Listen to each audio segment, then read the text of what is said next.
sustainable retrofit is reducing the energy consumption of this facility by as much as 30%. We're extracting as much heat out of the natural gas that we're burning as we possibly can. The way we do business is what defines us.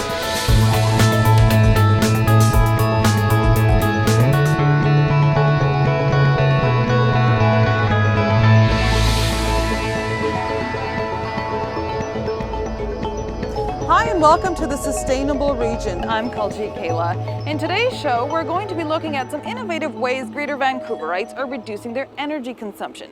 We thought the GVRD's waste-to-energy facility was a good place to begin because it has been in the forefront of efficient energy use and production.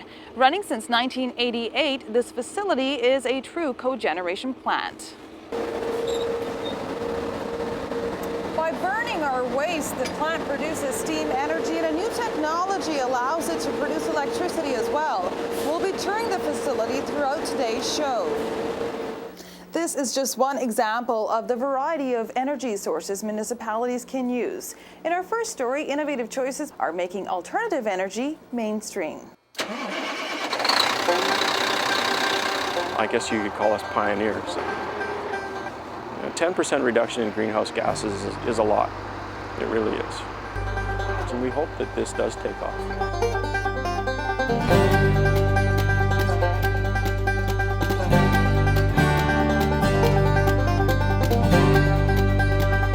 I get people asking, because we have signs, of course, on the side of the truck, and they are curious as to what we're running in this vehicle, and they're happy to hear that we're trying a new lower emission fuel. I'm one big rolling salesperson for this fuel, I guess. This is a sample of biodiesel, and this is actually from yellow grease, and it's actually chip fat. We take about 500 liters of bio product, we put it in the tank behind me, and then we put about 3,500 liters of diesel on top of it.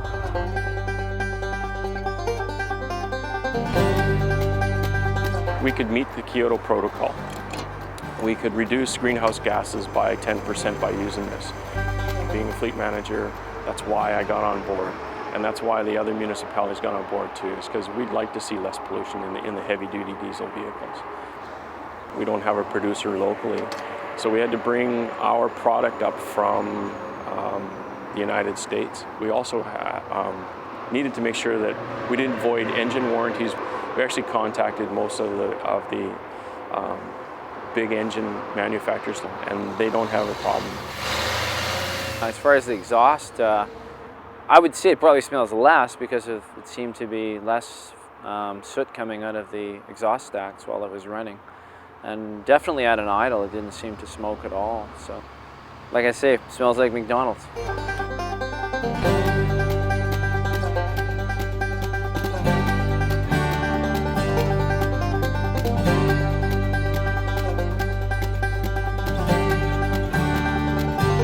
It is currently about 20 to 25 cents a liter more than our regular diesel. I've actually contacted the provincial government to have a look at this as a green fuel, and with that, like they did with natural gas and like they've done with propane, reduce the road tax. And if they reduce the road tax, we hope that it'll be almost cost neutral, or at least 3 cents a liter more than diesel. And I think with the reduction in the greenhouse gases, it offsets. For the future, we are still using biodiesel. Hopefully other fleet managers in private and in government will have a look at this and see it as a viable way to reduce greenhouse gases in BC.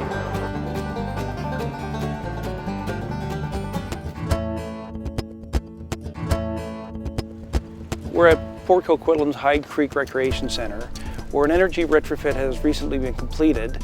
Energy consumption in rec centers is probably one of the largest costs of a facility, and so reducing their cost significantly can certainly make a huge difference to a municipality.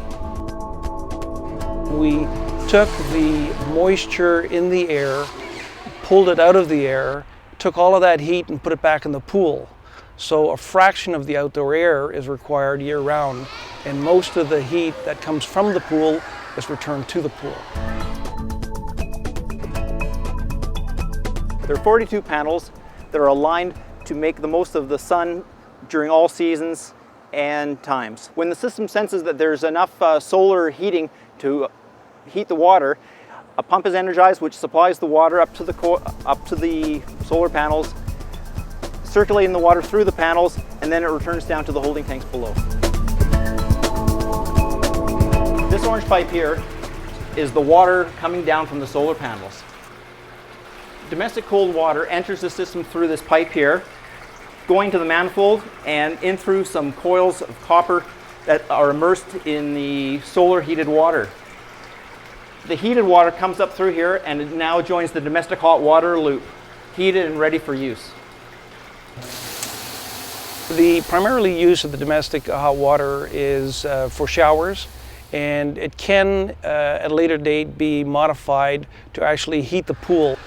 The solar panels in this facility save in the neighborhood of about $4,000 a year. Once you've put the capital cost in, the solar energy you receive is almost free because there's only one tiny little pump operating it. What we did was canvass our member municipalities with a total of 15 pools involved, and we undertook a fairly substantial piece of work to look at the technical and financial feasibility of replacing the natural gas-fired heating systems with the solar system. It looked very promising. Most gymnasiums are designed for 300 or 400 people. The problem is that the majority of the time these gymnasiums only have 13 to 20 people playing basketball. So you need a fraction of the outdoor air that you normally provide to a gymnasium. And if we sense CO2, it means there's people in the room. We add more outdoor air, and if the CO2 drops again because there's fewer people in the room, then the fan slows right back down. The total retrofit is reducing the energy consumption of this facility by as much as 30%, which can be as much as $40,000, $50,000 a year. When you think municipalities don't go away, and their pools generally stay in business for 20 to 30 years, these things actually do make good business sense for the municipalities. Enter the Sustainable Region's Home Sustainability Challenge. Tell us what you are doing to make your home more sustainable, and you will be entered into a draw to win this home sustainability kit. The kit includes low-flow shower heads, a thermostat timer, energy saver light bulbs, and much more. Call us now at 604-436-6794 or email us at sustainableregion@gvrd.bc.ca to enter. Even though it rains for many months of the year, there is a limited supply of water in the summer. Don't worry if your lawn gets less water. That encourages the roots to grow deeper. We have lawn sprinkling regulations to make sure we have enough water to last the summer. Wednesdays and Saturdays for even-numbered addresses. Thursdays and Sundays for odd-numbered addresses. From 4 to 9 in the morning and from 7 to 10 in the evening. You can water your flowers, vegetables, and shrubs by hand as often as they need it. Water. Don't waste a drop.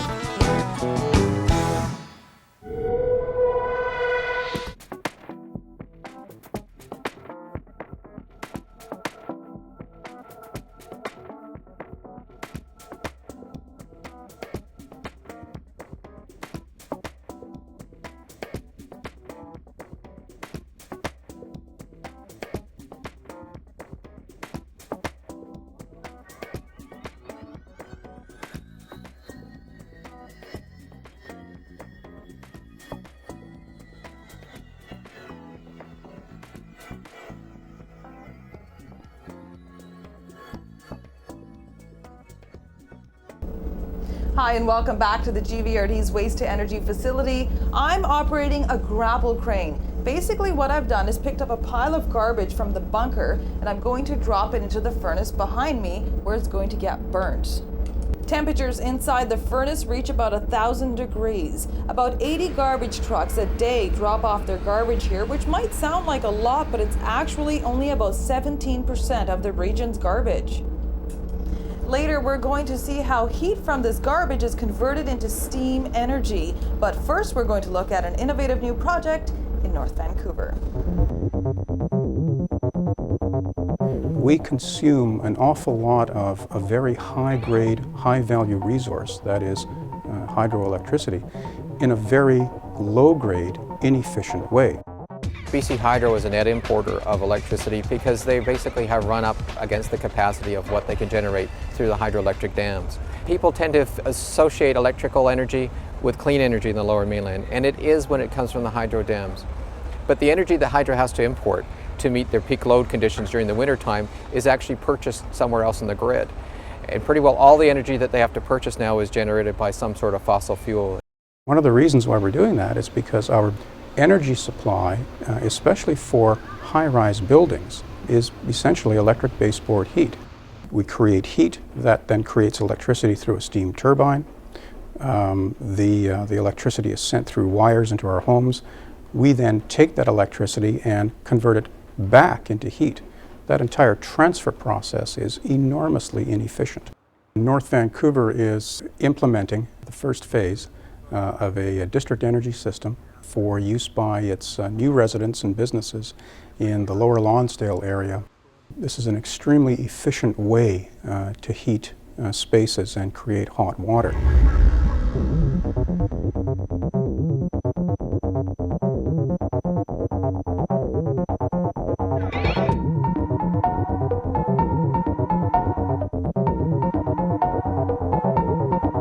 The very first mini plant is located immediately underneath and adjacent to this particular building across the road from Jack Lout's Court, servicing quite a number of buildings in this west of Lonsdale precinct. Another mini plant is scheduled to be built when development commences east of Lonsdale, and when the Shipyards projects commences its building projects, there are two mini plant locations that are selected for the Shipyards precinct that will serve the entire waterfront Shipyards precinct.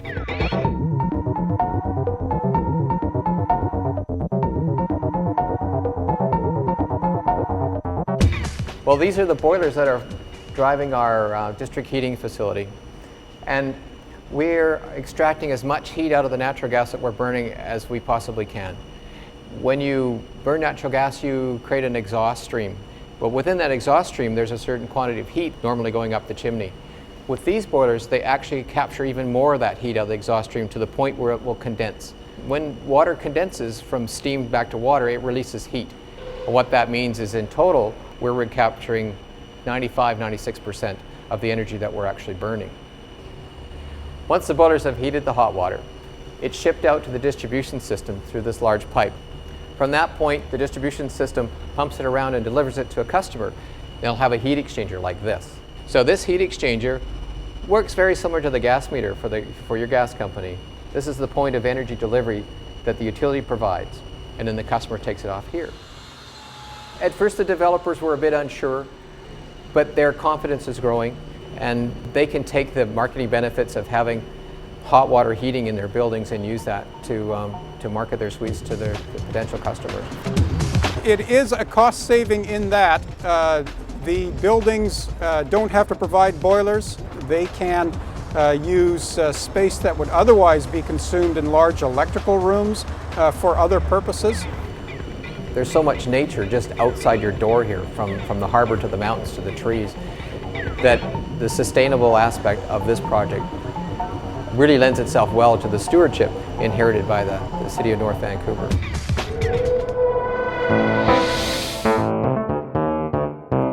GVRD parks are buzzing with activity. There are many great family activities running all summer long. Look for the Check It Out program guide in your local library or on the website www.gvrd.bc.ca, or you can call 604-432-6200.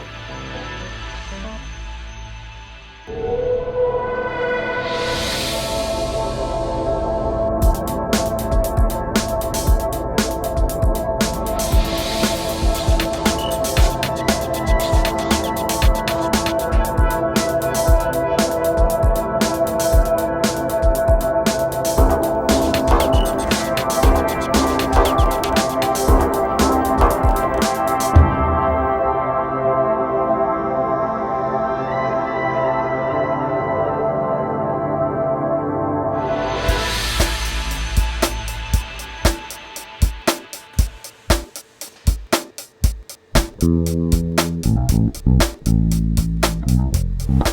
back to the boiler house of the GVRD's waste to energy facility. This is where the heat from the burning garbage gets converted into steam. And let me tell you something, it is hot in here. These tubes are filled with water which cools the gases produced by the burning, so they can be sent to the pollution control system. In the process, the water becomes steam. Some of this steam energy is sent through these pipes over a kilometer away to a private company called Arampac. There they use it for their own recycling processes.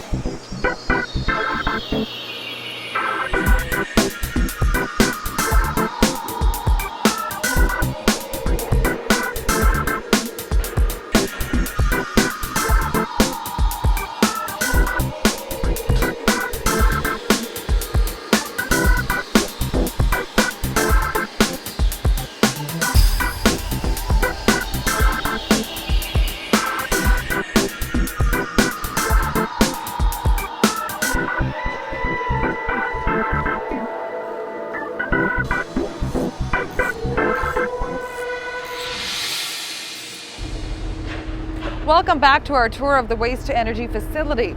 Ron Richter is plant manager. Hi Ron. Hi Colgate. So how does the generator work? Well Colgate, earlier you were in the boiler house where the steam was produced. That steam is transferred to the turbine hull, and much like a hydro unit that uses water to turn the turbine wheels, we use steam for that. That steam produces 15 megawatts of electricity, or enough for 15,000 homes. Where is the electricity used? It's used right here in the lower mainland, and that's 15 megawatts of clean energy, and that means that there's no greenhouse gas produced. How has it been working so far? It's been working perfectly. As a matter of fact, we've won 4 awards recently. We've won BC Hydro's Power Smart Award, and perhaps most prestigious was the Federation of Canadian Municipalities Sustainable Community Award in the energy category. Any big surprises so far? No surprises from the turbo generator. In my years of working here, I think the biggest surprise for me has been the amount of steel that's produced in this plant. We recycle 27 tons a day of steel. Thanks Ron, that was really interesting. Thanks for coming, Colgate. See you soon. In our last story, we're going to look at how the GVRD is helping businesses reduce greenhouse gases through a new program called Smart Steps. It's given Novex couriers a green light to go green.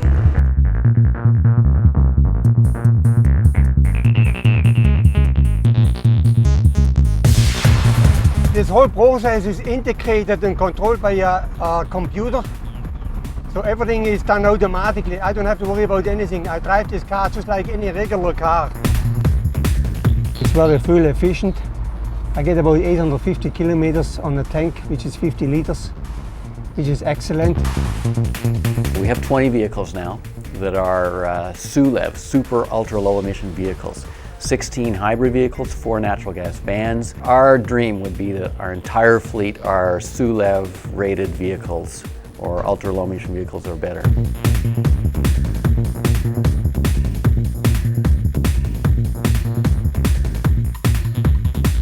When we got the first vehicle, we said, hey, let's take it through air care. And we came back with these numbers for hydrocarbons, carbon monoxide, and nitrous oxides. And we said, well, let's compare it against the cars we took off the road, the standard courier vehicle. We'll look at the reduction in emissions, and these things will kill you. I mean, these have long-term effects on what you're breathing in today.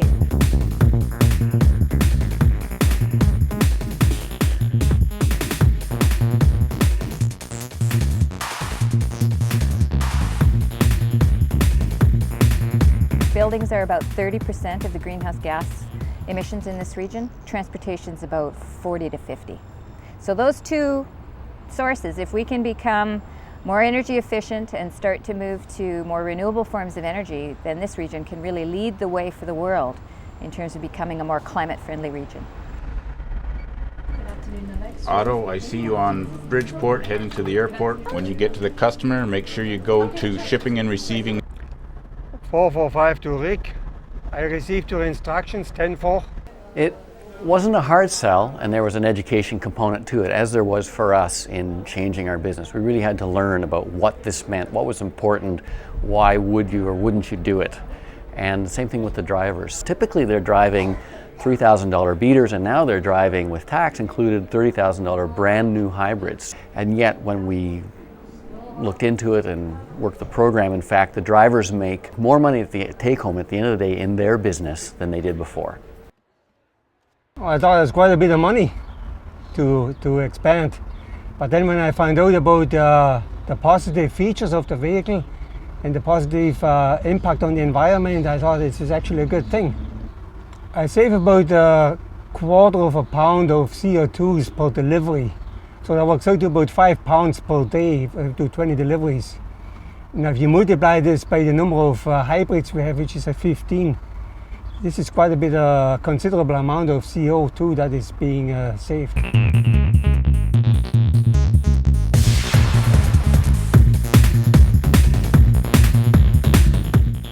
If you log in, you come in and then you can go to our top 10 tips, which is a really common set of quick actions that you can do in your business. On our website, in addition, we have developed a tool called Total Cost Accounting, which helps you actually measure how much you might save by doing things a little bit differently. Smart Steps is one part of a larger strategy. There's a lot of work going on under the Sustainable Region Initiative, which is the GVRD's umbrella program, if you like, for all the initiatives that are driving towards climate change. There's research programs that are looking at substituting biodiesel for a regular form of diesel and cutting emissions that way. All kinds of very innovative projects. We're looking at recapturing heat from the sewer system, for example, to heat buildings through a heat exchange process. There's an example in Zurich where they have 200 meters of heat exchangers in a collection pipe and they heat 800 apartments. So there's ways to, if you like, make the urban system more of a closed loop system, where we just recapture and reuse our energy that we already have in the system rather than just dissipating it to the atmosphere. So we're looking at things like that. It's a long-term program, but they're very promising. And in the meantime, we're really encouraged by companies like Novex Couriers, who's investing in hybrids, which reduce climate change emissions by 50% every time a hybrid is used rather than a regular car. So that and more people buying the hybrids, I think we'll see a real substantial reduction in the emissions. We don't sell clean. It opens the door for us. It's not what we're selling. We're not an environmental business. We are a courier, we're a delivery business. And the way we do business is what defines us. In our office, we've changed our consumption practices, so we use post-consumer waste paper, we double-side print, the light bulbs, we turn our monitors off at night. We've saved 8% of electricity over last year. To date, we've saved 35 trees worth of paper in 1 year. Very exciting to us. Now that we're going a little bit uphill, I get the electric motor assist kicking in, which helps the engine produce more power and reducing the gas consumption. How much money do we have to make? We have shareholders, we're owners ourselves, and yet we also are community members and fathers and mothers and families. And we look much further, much beyond what we make this quarter or next quarter, and I think every company must. I am concerned about the environment we live in.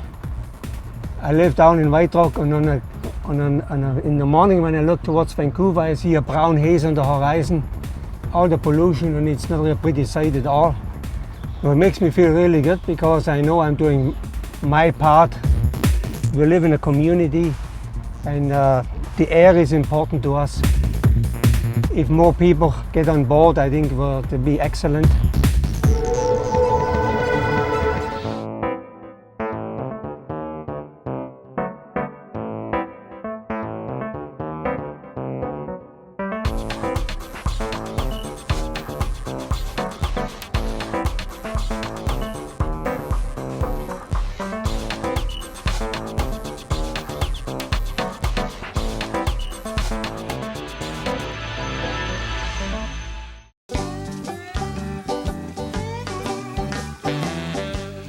How much water does your grass really need? Less than you might think. To keep your grass healthy, you only need to water once a week. That's right, once a week. Grass only needs about 1 inch of water